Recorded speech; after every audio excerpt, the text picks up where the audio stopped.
Bwana Yesu asifiwe sana, marafiki wangu wapendwa mnaonitazama kwa wakati huu na kuendelea pia tena kunisikiliza. Nawashukuru sana tena, Mungu azidi sana kuwabariki na kuwatia nguvu. Mandugu zangu wapendwa, marafiki zangu wa Yesu, watu wa dhamana kubwa, na wasalimu kwa jina la Bwana wetu Yesu Kristo. Bwana Yesu asifiwe. Najua ya kwamba uko mzima, uko salama kwa jina la Bwana wetu Yesu Kristo. Leo ni siku ile ya upendo sana, tena siku njema, siku takatifu, ambapo leo najua ya kwamba ulifanya maamuzi ya kufika kanisani. Na mbali na kufika kanisani, najua ya kwamba kuna yale machache ambayo mchungaji wako aliweza kukufundisha leo. Na ninajua kwamba shule ya kiroho ni kanisa. Unapokwenda kanisani, basi unafanyika kuwa mwanafunzi na kuweza kuliteka sikio lako na kusikiliza ya kwamba ni kipi ambacho Mungu anakizungumzia ndani ya maisha yako. Najua umejengwa katika miamba ya kiroho. Umeweza kuelewa mengi usiokuwa hujaelewa. Lakini sasa mimi nataka niendelee kukutia moyo kabisa. Najua wakati mpanzi alisimama kwa ajili ya kupanda mbegu, alipanda mbegu zilizokuwa njema. Na alipozidi kupeana chakula cha kiroho, uliweza kukipokea kwa ustadi kabisa. Na ninajua ya kwamba kwa sasa umeshiba kiroho na upo sawa kwa jina la Bwana wetu Yesu Kristo. Nina imani ya kwamba kuna machache ambayo nahitaji nijifundishe pamoja na wewe hapa.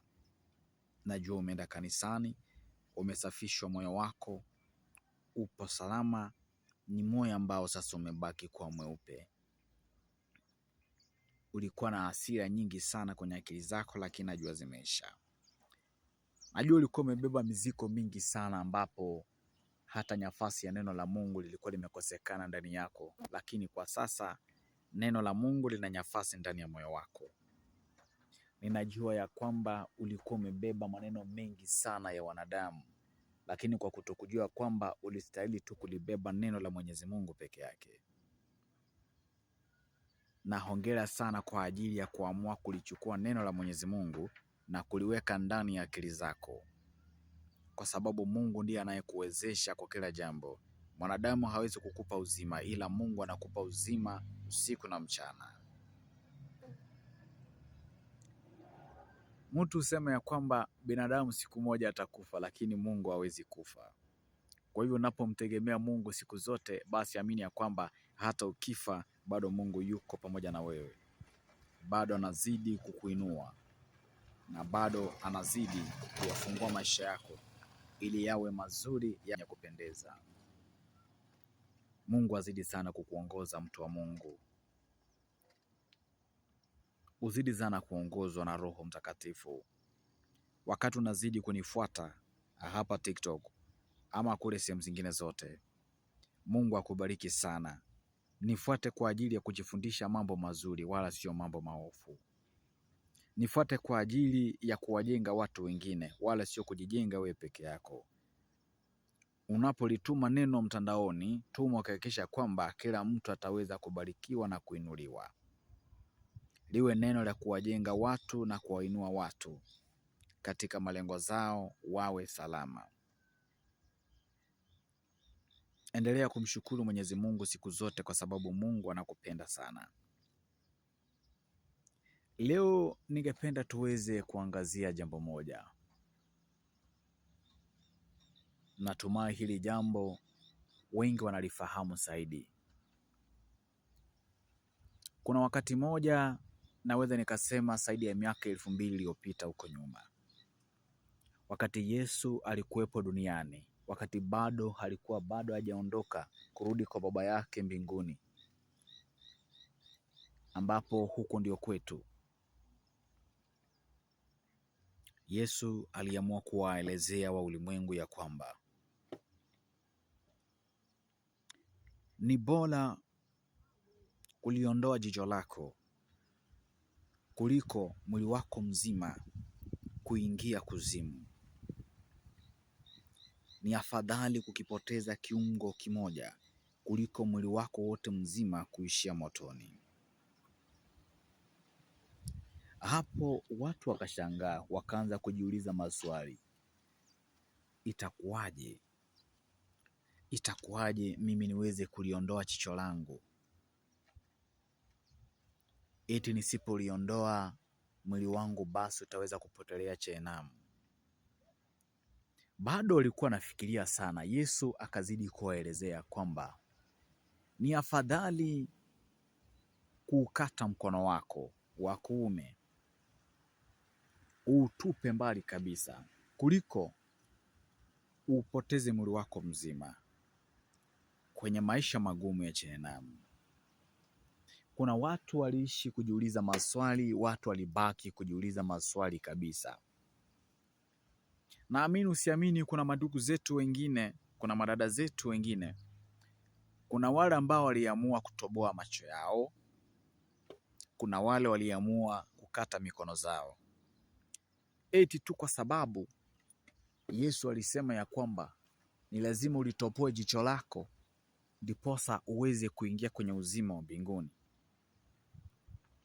Mpendo wangu, hili jambo linaweza kukutia shaka sana, tena likaweza kukushangaza sana, ukakosa kujielewa lina maana gani usipotembelea walimu wa kiroho, ama usiposubiria mwalimu ambaye ni Roho Mtakatifu ashuke kwa ajili ya kukuongoza. Hili swala ni ngumu sana, tena linaweza kukuumiza zaidi. Poleni sana wapendo wangu mlioamua kufanya uamuzi wa kutopoa macho zenu na kukata mikono zenu, kwa sababu Yesu alisema. Yesu aliweza kuzungumzia mambo yote kwa mifano kwa ajili ya kuweza kuwachanganya wale wasiokuwa na imani, ili waendelee kupotoa siku zote, waendelee kupotoka tu siku zote. Yaani ukitaka kuelewa hivyo ndivyo hautaelewa. Kwa sababu gani?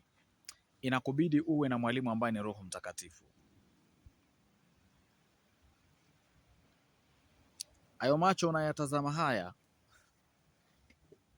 Yesu anakuambia kwamba hayo macho ni taa ya mwili. Sasa mimi ninapangaza kule, ninapangaza huku, napangaza huku, nafahamu kinachoendelea, na ninapokitazama inanibidi nikiendee. Nadhani kuna mtu anajiuliza ya kwamba haya maneno matakatifu yanapatikana kwenye maandiko gani? Rejelea kwenye kitabu cha Mtume Mathayo sura ya 5 mstari ukiwa ni wa 29. Unaweza kusonga hadi 30. Unaweza kukutunza tena ukaweza kukufundisha kidogo ili ukapata kuelewa ni kitu gani ambacho Yesu alikuwa anakimaanisha hapa. Basi ninahitaji tuweze kuchambua kwa haya maneno ili tuweze kujua ni kweli mtu anastahili kulitoboa jicho lake, ama mtu anastahili kukata mkono wake, ama ni kitu gani ambacho Yesu alikuwa anakiongelea hapa. Maana kimewachanganya mandugu na madada, na kimewafanya wengine kwa sasa ni walemavu. Walipotoboa machicho zao bado waliendelea kutazama, na bado waliendelea kuyatazama yale yale waliokuwa wakiyatazama hapo awali. Walipokata mikono zao za kuume, walikosa kukuwa na amani kabisa, maana walishajiongezea ulemavu kwenye maisha yao na walibaki na mawazo chungu mzima. Basi Mwenyezi Mungu akubariki sana tutakapokutania na wewe kwenye sehemu yetu ya pili kuhusu kuyachunguza haya maadili matakatifu ambayo Yesu ametuletea siku ya leo, kuhusu kuliondoa jicho lako moja na mkono. Tutazungumzia mengi sana. Shalom.